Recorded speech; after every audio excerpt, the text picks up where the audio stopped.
India has emerged as a favored destination for private and foreign companies to invest in exploration and production business under the new Exploration Licensing Policy or NELP. The discovery of Mangala oil fields in Rajasthan by Kane in 1999 was one big success story of NELP. But the biggest success story came with the discovery of the world's largest gas basin by Mukesh Ambani run Reliance Industries in 2002 in the Krishna Godavari basin known as KG-D6. But now it has become a bit of a problem child. KG-D6 has become a battleground between the government, Reliance and the regulator over a host of issues ranging from the pricing factor to retraction of contract terms. This tug-of-war has begun to scare away foreign investors from NELP.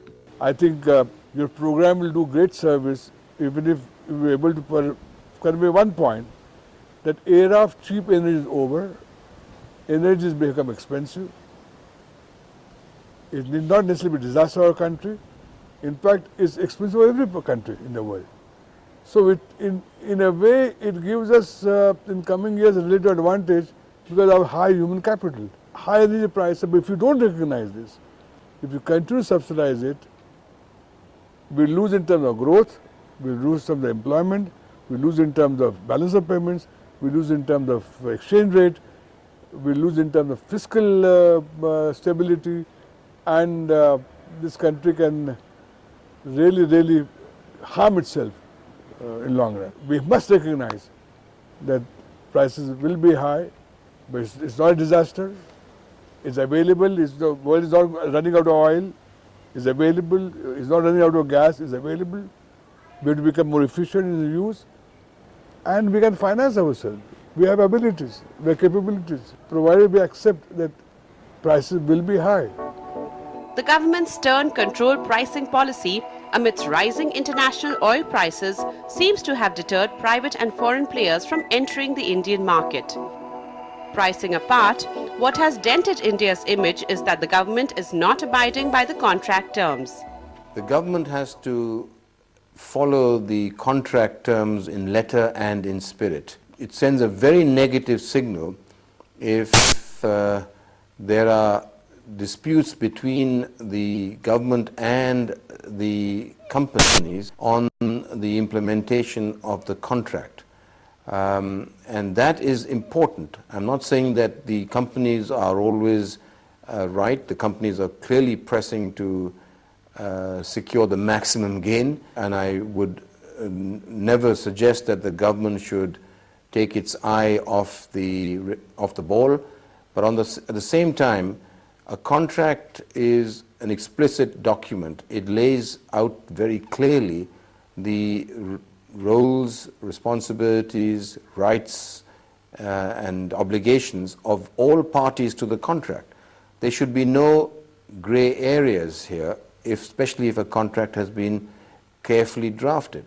What we are seeing today is the resurrection of contracts that have been signed years back and disputes about the interpretation of those contracts. That sends a very negative signal to the rest of the world. Recently, the government has given conditional approval to Reliance's KG-D6 budget, which is an encouraging step towards upholding the sanctity of contracts. But more remains to be done. The response of the private sector to NELP has not been encouraging. If we take a close look at the contribution of private and joint venture companies in natural gas production, we find an alarming 17.7% decline in 2010-2011. The total production of oil by national oil companies in 2010-2011 was 28.006 million metric tons, while that by private companies and joint ventures was 9.6822 million metric tons, exemplifying the imbalance in private share in India's E&P sector. I think we talk about, in most of the areas now, public-private partnership. This is an area in which PPP model has been in vogue more than a decade, almost a decade and a half now. So I think it's about a time to revisit and to relook to some of the achievements and some of the shortcomings. Why did we succeed or why we failed?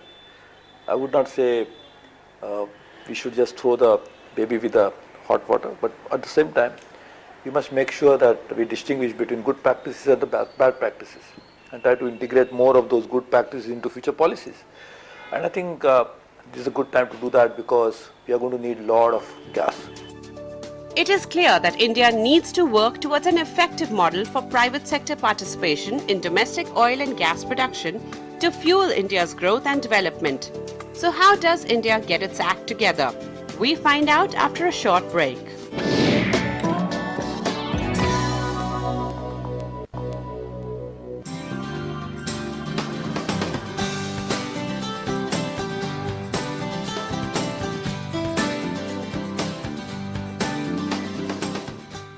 India's oil and gas sector has fallen short of its production targets in 2011-2012. Crude oil production fell from 37.685 million metric tons in 2010-2011 to 34.868 million metric tons in 2011-2012. Natural gas production fell from 52.221 billion cubic meters in 2010-2011 to 43.77 billion cubic meters in 2011-2012. National oil companies have consistently failed to meet the targets in 3D surveys and drilling of exploratory wells during the last 3 years. The reasons given for under target in 2010-2011 were prolonged drilling complications, mechanical repairs and prolonged rig upgradation, rig collapses, less availability of deep water rigs, drilling complications and sidetracking. This is a significant indication that the sector has a long way to go in technological viability and providing sound infrastructure. For example, we never knew some years ago about the seismic data that is available through 3D, which is now enhanced 3D is now possible. Now we are moving to a 4D, so we'll probably have much better seismic data which can actually make it happen. But still I'm concerned by the fact that in India, we hardly have any indigenously developed technologies. So we take pride in saying that we use best technologies, but where are they invented? So they were not invented in India. I'm not even expecting that a country like India, which is not home to, is not a basket of oil and gas. So therefore you cannot expect that to happen. But at the same time, some of the large companies, it's a sector which is dominated by public sector, so the large companies are also public sector companies, could have pulled their resources together to focus more on research and development, considering particularly the geomorphology, the seismic areas of India. That could have helped us deal. But that hasn't happened, and I think that's a cause of concern. Natural gas is said to be the fuel of the future, more environment friendly, cheaper, and in greater supply than crude oil. But India does not seem ready for it in terms of its infrastructure. I think we have to recognize that exploration and production is a highly capital intensive, technology intensive, and also long gestation activity. Companies will and are prepared to put their risk capital into this activity provided they have a predictable, open, transparent operating regime. So the first thing that we have to do is to make sure that companies do not have any doubt about the sanctity of contracts, that they have no doubt about the willingness of government to expeditiously implement the contract terms. So that's the first. The second thing that we have to recognize is that this is a highly risky business, and so it's probably better to have a degree of flexibility built into the demarcation of the various contract blocks. The concept of open acreage has been discussed on several occasions by the industry and also indeed by the government. And my recommendation is that that concept should be implemented sooner. It would certainly make a big difference to investor interest and especially foreign investor interest in India. And finally, we have to also perhaps acknowledge that gas is appearing to be a more likely source of hydrocarbons in India than oil. And gas has a lot of other issues associated with, which are not necessarily applicable to oil.